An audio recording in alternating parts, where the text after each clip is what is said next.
I'm Jen from That Mama Book Nook, and welcome back to my channel.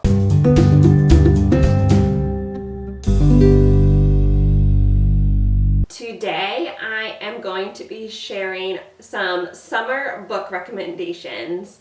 I have read all the books that I'm going to talk about today, so this is not what is on my summer TBR, but books that if you're looking for the summer vibes, you're a seasonal type mood reader, these books would be fun ones to pick up. The first book that I'm going to talk about is Just for the Summer by Abby Jimenez. I just recently finished this one and absolutely loved it. I gave it 5 stars. It obviously has those summer vibes, hence the title. This is following Justin and Emma. Justin makes a Reddit post on the thread, Am I the A-hole? And if you aren't familiar with those, that is a real Reddit thread where people kind of post situations where they're disagreeing with someone and say, like, who's the jerk here? Is it me? Is it this other person? What do you think? But what he talks about is that he has this pretend curse on him where everyone he dates, when they break up with him or they break up in general, the next person that they meet is their soulmate and they fall in love. There's like a little bit more backstory about like how that weaves into the Am I the A post, but that's still like the premise. And then Emma reaches out and says, hey, that I have that same curse.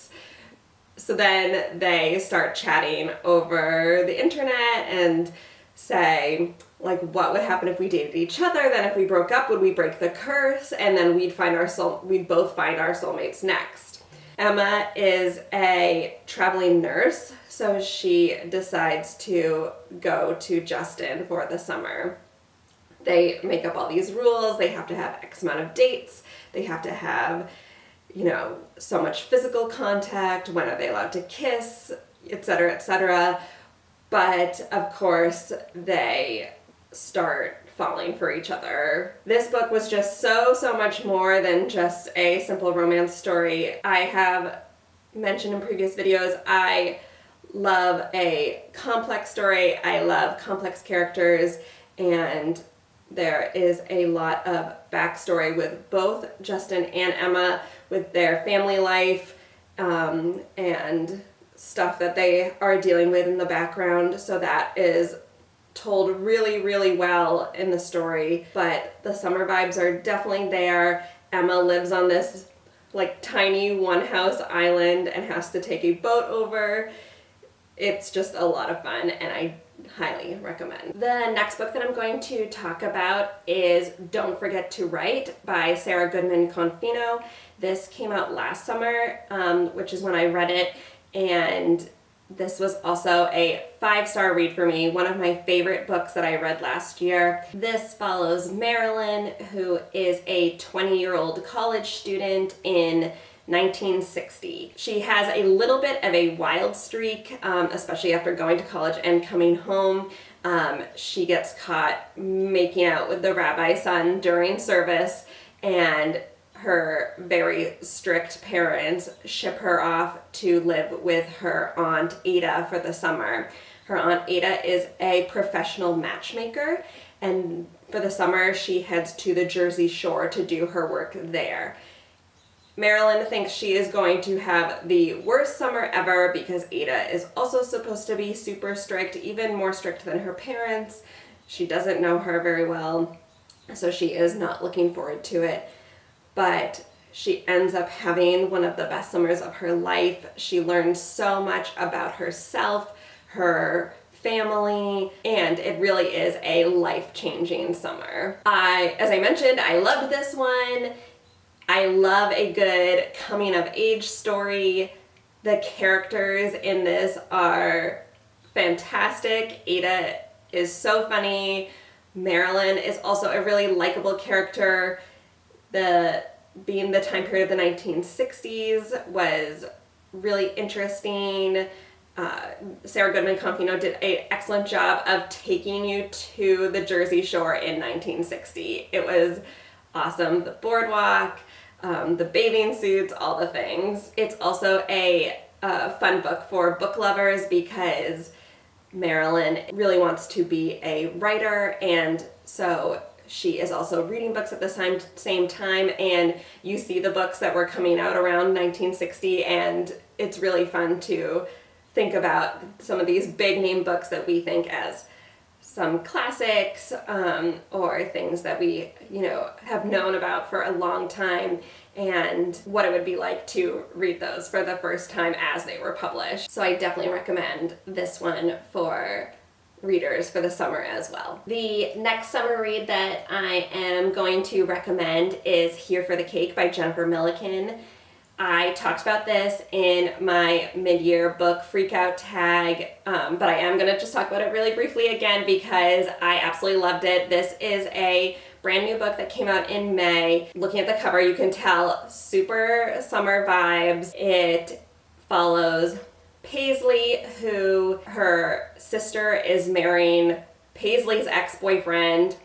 Paisley isn't jealous. That relationship was not right for her, but it still is so uncomfortable.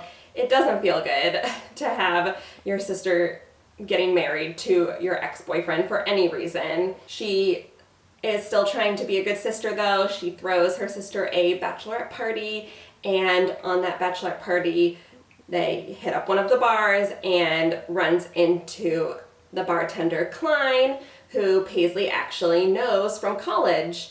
Klein and Paisley were in a creative writing class together. They almost had a thing, but it didn't end up happening. It was really messy.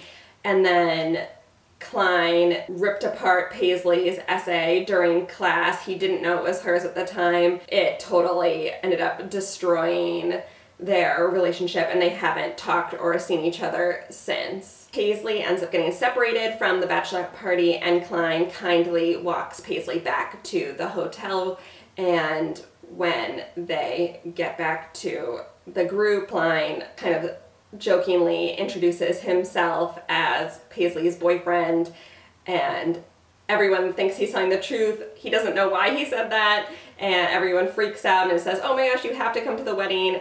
And so starts a fake dating situation. Paisley and Klein kind of rekindle their friendship first, and then it turns into more of a true romance.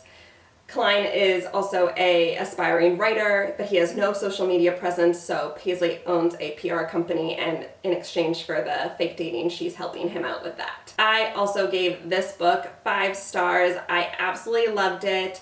This was my first book by this author, and it was so fun. Jennifer Milliken takes out all those romance things that readers hate in books. There's no third act breakup. There is no miscommunication. Paisley and Klein talk about their issues like adults pretty much really soon after meeting up again. There is great banter. There is great one-liners. There is one bed at one point. So all the things you love, none of the things you hate. It was awesome. I also just really, really loved the character of Klein. He was such a gentleman. He was one of those guys that notices all the little things about Paisley, and I just always find that really sweet when a guy does that and picks up on that, and then that gets written into books. I'm excited to read more books by this author, but if you're looking for a summer book, this one I would definitely recommend. Then another book that gives great summer vibes that I gave 5 stars is You with a View by Jessica Joyce.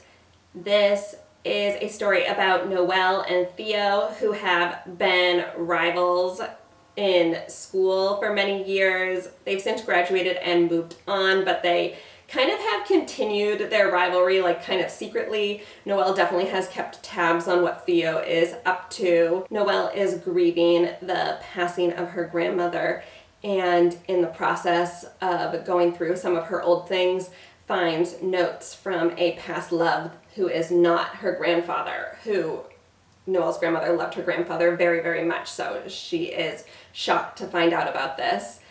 She decides to take a chance and post the findings on TikTok, and say, I believe there's photos and notes and things like that, and do you know this man? And someone responds and says, that's my grandfather. So she and the grandson agree to meet up with the grandfather for an introduction, and when they get to the restaurant where they're meeting, it turns out that it is indeed Theo and his grandfather Paul. Noelle and Theo and Paul all start talking. Paul sheds a lot of light on the relationship with Noelle's grandmother and the letters they used to write and their love together and why it didn't end up working out. Paul wants to go over things slowly, so they decide to meet up again, but then Noelle comes up with the idea to recreate this road trip that they had planned for their honeymoon that obviously never happened, and Paul asks if he come along, and Theo comes along as well. So then they are recreating these memories. Paul is continuing to tell the story, and Theo and Noelle pick right up with their rivalry, but there's definitely some sparks as well. Noelle is a photographer who has been struggling in her job. She's currently unemployed, so it's also a way for her to pick up her camera again. Theo also is kind of struggling in his professional life, so both Noelle and Theo have kind of a similar theme where they're feeling like a little bit down on themselves, so this trip ends up being a really nice way for them to kind of relearn how to love themselves again also. I loved the scenery in this one. I loved the road trip vibes. Rivals to lovers, when done well, is one of my favorite tropes because it just provides excellent opportunities for banter, which is always so fun to read. This one did not disappoint in that aspect. This one also had really fun side characters, which were also making me laugh, so definitely recommend this for another summer read. And the next 5-star summer read that I want to recommend is Versions of Us by Eve Blakely. I have also briefly talked about this one in previous videos, but just to talk about it a little bit more, this is actually technically the second book in the Cliff Haven series, but it is a standalone, so while it does reference some characters from the first book, you don't have to have read the first book to read the second book. I actually have not read the first book yet, but I do plan to go back to it. My guess is the first book also has some summer vibes to it, but I'm going to be talking about this one since I've read it. Cliff Haven is a seaside town, so you're immediately getting the summer vibes from the scenery, but this is another romance. This follows Kristen, who is a crisis hotline worker, and Alex Henley, who is a bartender. They are in a relationship, everything is going really well, and then all of a sudden, one day, Alex leaves town. He doesn't really explain himself except for, like, I had to go, and he's gone for a good 6 months, and when he finally returns, without really giving anyone a heads up that he was returning, he brings another woman with him. I don't want to give away too much of the plot about who this woman is, why he's back in town, why he left like that, because that was a really surprising part of the story, and I think that if you're interested in reading it, you should find that out by reading it and not by me telling you, but that's kind of like the very simple plot line. I thought Kristen was a really strong female character. Alex, despite his, leaving without words, was still like a really great guy. I thought the mental health representation in this book was excellent. I love to see that in books. There was a lot of quotable lines, which I also kind of just myself swoon over, and I just really enjoyed this one. Then the last 5-star read summer vibes book that I'm going to share about is called Nothing But It All by Adriana Locke. This is a later in life story, so the couple is in their 40s, I believe. This follows Lauren and Jack, who have been married for many, many years. They have 2 teenage kids. They kind of had the very stereotypical setup where Jack worked and Lauren stayed home with the kids. Jack was a bit of a workaholic. He owned his own business, so he was very, very busy. And there was definitely some resentment from both parties on Lauren feeling like she had to take care of everything at home, Jack feeling like he had to take care of everything outside the home, and just those marital struggles were very real for them. Now their kids are grown, they don't need the, caretaking as much anymore, so Lauren has started her own business, but she and Jack just have not really rekindled the time or the attention, and Lauren starts to think, what if we're better off alone, separate? We're basically separate already. The kids end up pulling a classic Parent Trap-esque move and convince them both to come up to their summer cottage for a few weeks without telling the other ones that the other one is going to be there. And they, just lay it out on the table, like, let's see this week or 2 if we can fix this. And if we can't, then, we'll get divorced. You might think that a week isn't enough time to decide that, but it really is just the beginning of the communication. It was just a time to open up the communication lines. But I really enjoyed this. I felt like this book was super relatable, even if you're not struggling in your marriage like that, just that thought process is really common, especially for families with a working parent and a stay-at-home parent. It's just really hard to find that balance sometimes. And I really liked how the author didn't paint one parent as the neglectful one and one parent as the doing it all one. There was no martyr here. It was both parties made mistakes, both parties did things well. So how can we just have a better line of communication about our feelings and, where can we make some changes? This was another book where I really enjoyed the side characters, the 2 teenagers.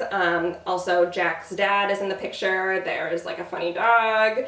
So a book with good supporting characters is always fun.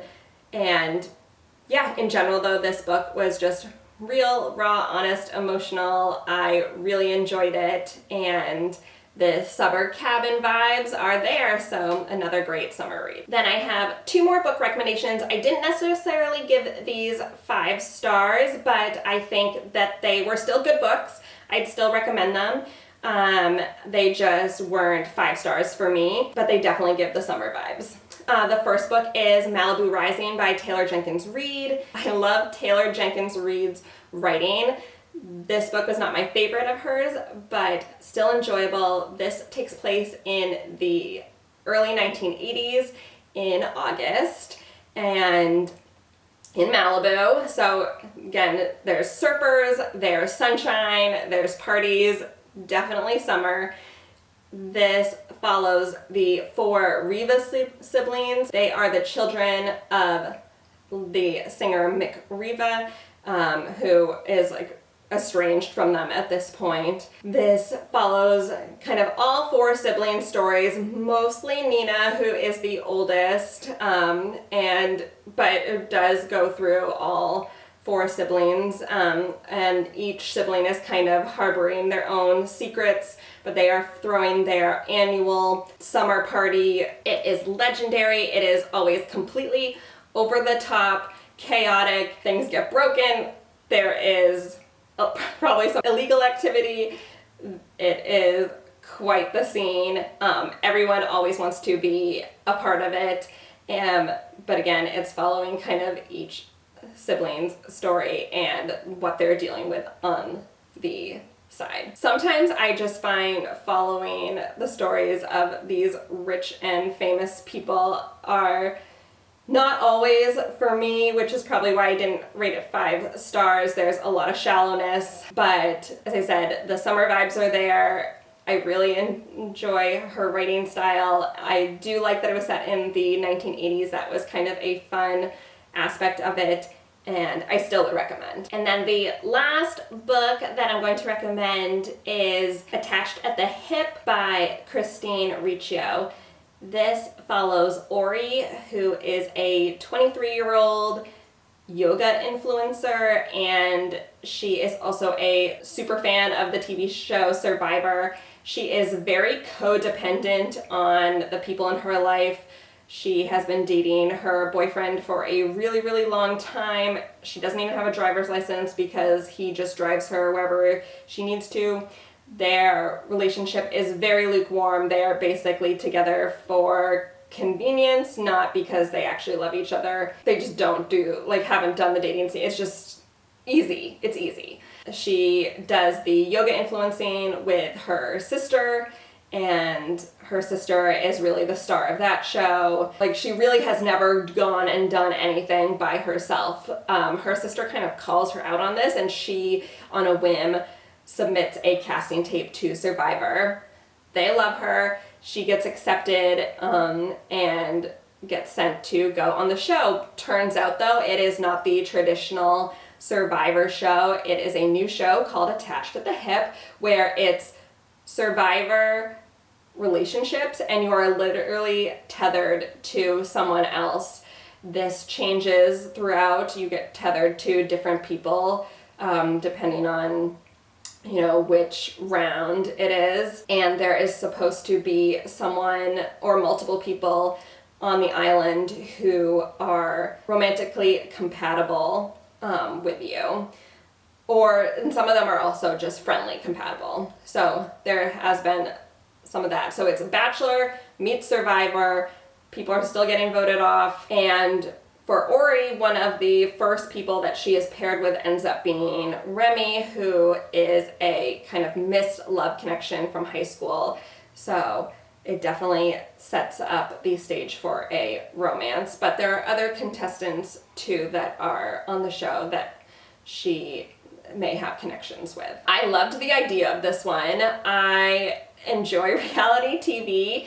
I was in the mood for a reality TV book, so I was excited to pick this one up, but I felt like the characters I just didn't connect with. Ori was just so goofy and awkward. I just had a hard time, I want to say watching, because it felt like I was watching, but I guess reading her. It was just very cringy at times, and I didn't feel the connection between her and the other characters either, for similar reasons. It just felt like any banter or communication was just slightly off, and that I was having a hard time with it. But again, I thought the concept was really funny. It is like just a fun read, and they're on an island, it's hot, there's coconut trees. Again, if we're looking for summer books, this would definitely qualify for a summer read. And even though it wasn't a love, I still enjoyed it, and I would recommend if you're feeling that reality show pull. So yeah, those are my summer book recommendations. Feel free to leave any more summer book recs in the comments. I know there are a lot more summer books that I would like to pick up, whether it's this summer or in the future. And if you are not feeling super chatty, but you just want to let me know that you were here and you watched my video, leave me a palm tree emoji for summer and islands, and I will see you on my next video. Bye!